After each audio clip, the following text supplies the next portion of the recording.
Баскетбол ойынында допты төменнен беру, bench pass, немесе еденге соғып беру, bounce pass деп аталады.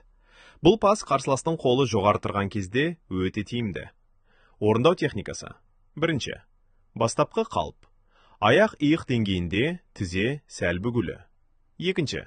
Допты ұстау. Допты екі қолмен кеуде тұсында, немесе сәл төменірек ұстау. Үшінші. Бағыттау.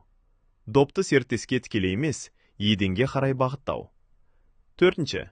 Соғу нүктесі. Доп еденге серіктеске дейінгі қашықтықтың шамамен 3-тен 2 бөлігінде тиюі керек. Бесінші. Білезік қозғалысы.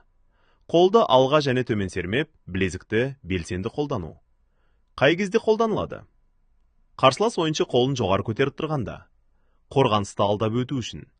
Жақын және орта қашықтықта. Мысалы, Magic Johnson ойын кезінде еденге соғып, дәл пас берумен шебер болған.